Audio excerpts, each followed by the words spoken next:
नमस्कार दोस्तों, grow with Anjani channel में आपका स्वागत है। दोस्तों, आज का जो टॉपिक है हमारे बीबर हैं मिस्टर तरुण जी।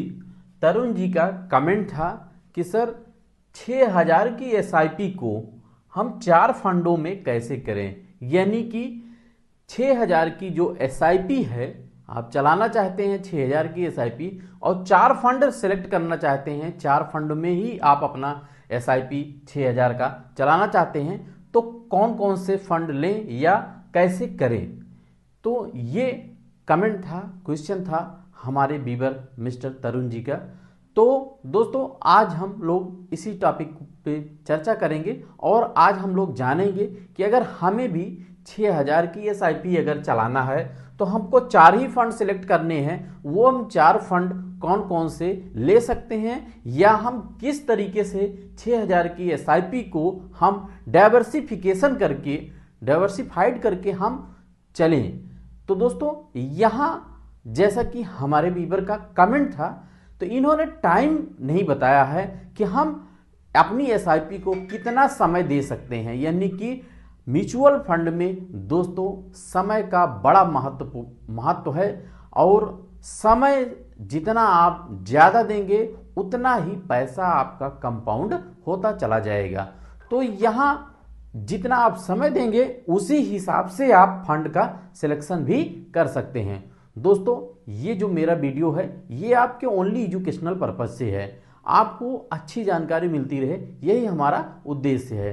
तो दोस्तों, आइए थोड़ा इसको समझते हैं कि हमारे बीबर मिस्टर तरुण जी का जैसे कमेंट है उस हिसाब से अगर समझेंगे कि हम 6000 को कैसे मैनेज कर सकते हैं। तो यहाँ मैंने 2 भाग में किया कि पहला तो अगर 5 साल तक आप एसआईपी करना चाहते हैं, यानी कि आपके पास जो टाइम है वो 5 साल का है, तो उस 5 साल के हिसाब से हम डाइवर्सिफाइड करके अगर हम चलते हैं तो हमें कौन कौन से 4 फंडों में जाना चाहिए।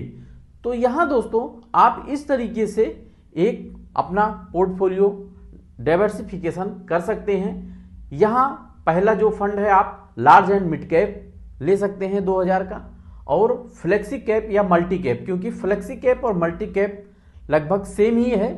तो यहाँ आपको फ्लेक्सी कैप और मल्टी कैप से सिर्फ एक ही फंड लेना है, वो भी 2000 का।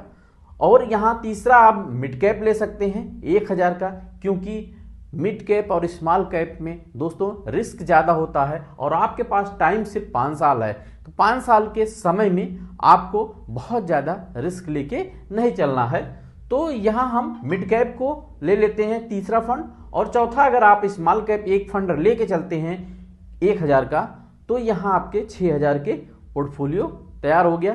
तो यहाँ आप जो है, अगर यहाँ जो आपका लार्ज एंड मिड है और यहाँ फ्लेक्सी कैप है, ये आपके पोर्टफोलियो देगा, स्थिरता देगा। और यहाँ पे जो मिड कैप और स्मॉल कैप है, अगर 5 साल में आपका रिटर्न बनाने का काम मिड कैप और स्मॉल कैप कर सकता है।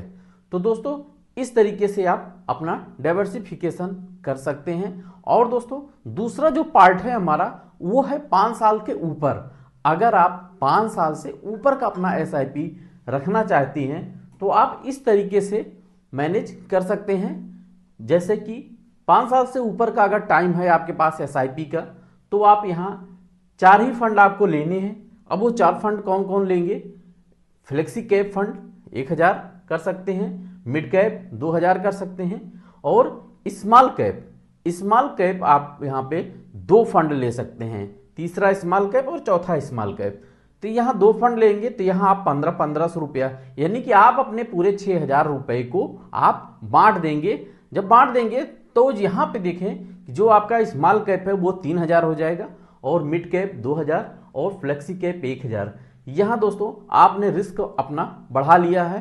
तो आगे लॉन्ग टर्म में 5 साल से ऊपर 6 साल, 7 साल, 8 साल, 10 साल में आपको यहाँ मिड कैप और स्मॉल कैप से रिटर्न आपको ज़्यादा वेल्थ क्रिएशन हो सकता है, रिटर्न आपको ज़्यादा देखने को मिल सकता है। बट आप अपने पोर्टफोलियो में एक फ्लेक्सी कैप को जरूर रखना है स्टेबिलिटी के लिए, कि मान लीजिए कभी मार्केट करेक्शन होता है तो फिर आपका एक फंड ये जो है आपका कुछ लेवल पे कम गिरेगा, यानी कि फ्लेक्सी कैप आपका कम गिरता है स्मॉल कैप की अपेक्षा, तो यहाँ आप एक लेके चल सकते हैं। तो दोस्तों इस तरीके से आप भी जो है अपना 6000 का SIP इस तरीके से, अगर आपके पास 4 ही फंड का सिलेक्शन है तो आप इस तरीके से 4 फंड ले सकते हैं।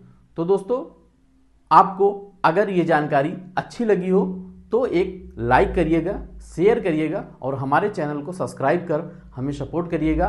और आपके म्यूचुअल फंड से संबंधित कोई भी क्वेश्चन है तो आप कमेंट करके जरूर बताइएगा। तो दोस्तों थैंक यू सो मच दोस्तों, जय हिंद जय भारत।